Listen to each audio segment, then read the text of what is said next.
The next proxy war that Russia is trying to stir up is between North Korea and South Korea.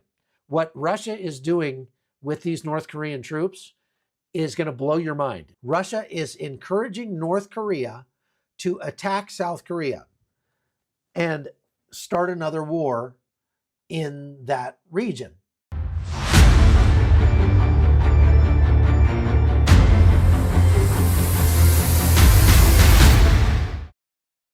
North Korea has done some very aggressive things in the recent past, and I'm talking about the last month or few weeks. So when you go back to 1972, there was a treaty between North and South Korea. In that treaty were some statements on what they called peaceful reunification. These things are diplomatic gestures and different agreements that stem from efforts to reconcile the North to the South, because the Korean War from the 1950s never actually ended. They had a ceasefire, but it wasn't a surrender. It wasn't a peace treaty. The war didn't end. They just had an armistice. And it's been that way ever since. So they've been trying to put together, since the 1970s, some unification treaties that would finally end the conflict and allow North and South Korea to open up to each other to trade. North Korea doesn't want that, but they agreed to it back in 1972 under the principles of reunification. Recently, they changed their constitution and reneged on those principles of reunification. North Korea loves missiles. Trump said this during his first tour as president, that maybe Kim Jong Un has got some kind of thing he's trying to compensate for. He's a very little man, and so he likes big rockets, but whatever. Whenever they get feeling like the world is not paying any attention to them, they just have to be like, hey, we're not on the front pages anymore. Fire off some missiles. So they shoot some missiles into the ocean, and if nobody pays attention, they start shooting them a little bit closer to Japan or a little bit closer to South Korea until people start taking notice. They've done this for years. And it's gotten to the point where people are like, oh yeah, the North Koreans are shooting off missiles again. We call that Tuesday. And nobody cares. But lately they have been conducting multiple missile launches with not just short-range ballistic missiles, but also intercontinental ballistic missiles that could reach the United States. That's a bit of an escalation. They've also been destroying their cross-border infrastructure, like these bridges, they call them peace bridges, that go between North and South Korea along the DMZ. North Korea started bulldozing these bridges, demolishing them, and that is a passive-aggressive move, but it is still a military escalation. Pretty significant, too. They've been firing artillery, having exercises where they fire artillery into disputed waters that both North and South Korea claim as their own. And people have actually been killed on some of these disputed islands from them randomly shelling the island like a kid having a temper tantrum. And they've been ramping up propaganda activities. South Korea has groups of people that go to the northern border and write messages of peace, hope, love, and scripture verses, put them in helium balloons, and float them across the border into North Korea. If you're caught with one of those balloons or what was in it inside North Korea, you and your whole family are going to disappear. But it's a way that South Koreans have been trying to get the message through to the people in North Korea. We don't hate you. We don't want to take you over, because since it's such an insular country, North Korea convinces its citizens that North Korea is the best place in the world. It's the best country in the world. It's the most beautiful place, the most prosperous place. And everybody wants to be in North Korea. And that's why they have so many missiles and such a large military, because they have to defend against the rest of the world. Their huge military is a deterrent to the United States and people from Europe who just are tearing their hair out, trying to get to North Korea. They want to live in North Korea so bad they can taste it. That's what the North Korean government has convinced the North Korean people is the truth. And since they don't have access to any other source of information, they believe it. The average North Korean makes a little less than $1 per month. That's the average salary. This is all you need to know to answer the question, if you have this question, why are there 10,000 North Korean soldiers in Russia right now?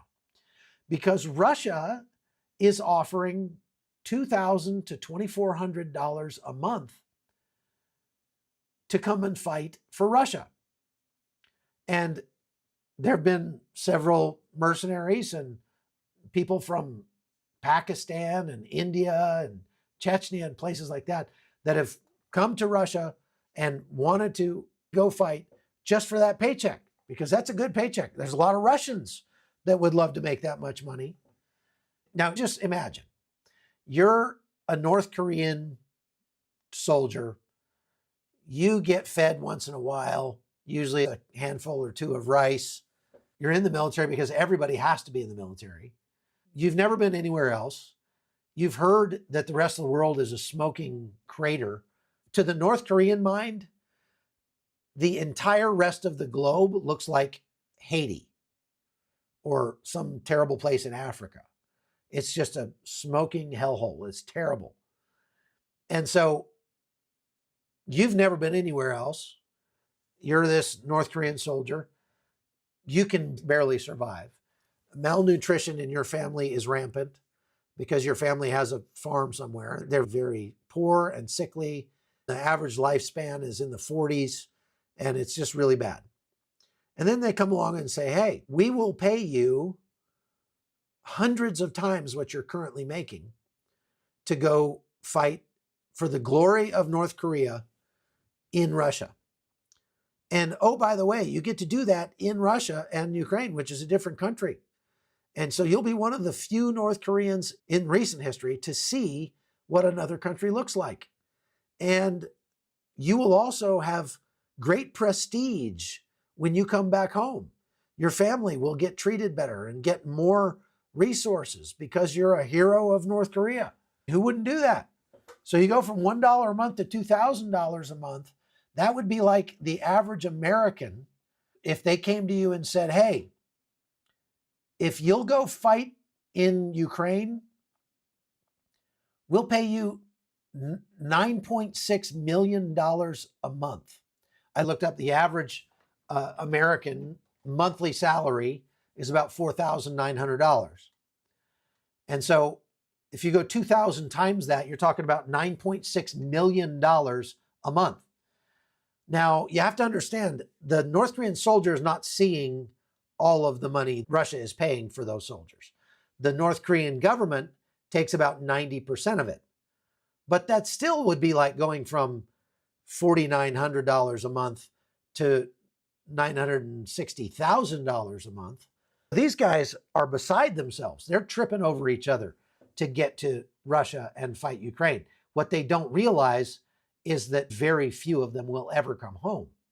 And of course, Russia knows that. And I venture to say North Korea knows that as well. But they don't care about their people. Their people are worth less than $1 a month. So that should answer your question about why North Korean soldiers are coming to fight in Ukraine. First of all, Russia is running out of soldiers, and they're having to keep raising the prices to entice people to join the military. They haven't gone to a general mobilization yet, which would draft everybody into the military. Putin is still trying to maintain some semblance of normalcy for most citizens of Russia who live in large cities. The vast majority of the troops going to Ukraine are coming from poor rural areas, and they're getting wiped out. Russia is now getting about half of all of its artillery shells from North Korea. They're also getting rockets from North Korea. They're doing that because they were going through like 50,000 shells a month in Ukraine, just pounding the front lines. The Russians couldn't make enough artillery shells to keep up that pace, so they started buying them from North Korea. The question is, what is Russia promising North Korea in exchange? It's likely that they're promising to transfer to North Korea some of the nuclear technology that they have to improve North Korea's nuclear capabilities, and some of their targeting technology that would improve North Korea's ability to strike with their missiles at precise targets, which they have not been very precise at before. And even Russian precision fires are not all that impressive. Russian precision fires are pretty abysmal compared to the United States or the West. Here's the thing, the reason I think it's a good thing that North Korea is sending its troops to Russia, because those guys are getting exposed to the rest of the world and realizing the world is not what we've been told it was.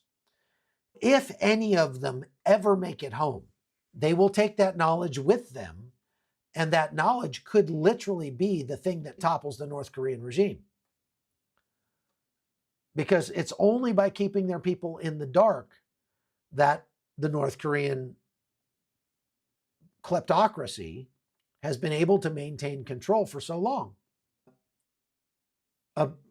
I wonder if North Korea's deal with Russia was like, hey, we'll send you 10,000 of our guys on one condition. You got to make sure that none of them ever make it back to North Korea, because we don't want them bringing back news of what the rest of the world is like to North Korea. Very interesting. And you can imagine if the North Koreans ever did invade South Korea, which again, Russia is encouraging them to do now. Russia is giving them the go-ahead. You guys stir up some trouble down there. If North Korean soldiers flooded into South Korea, they would see what a stark difference it is between the two countries, and they would think they were on a different planet. They wouldn't be able to believe it, because they've been told their whole lives that South Korea is, like I say, it's just an apocalyptic hellscape. And when they find out it's not, it's actually super modern and clean and safe and healthy and beautiful, what are they going to think? This is why I do not think we need to worry about the machinations of North Korea as they rattle the saber, so to speak, against South Korea, just because Russia is encouraging them to invade. Thank you very much for watching. God bless you. And we will see you again. Stay tuned.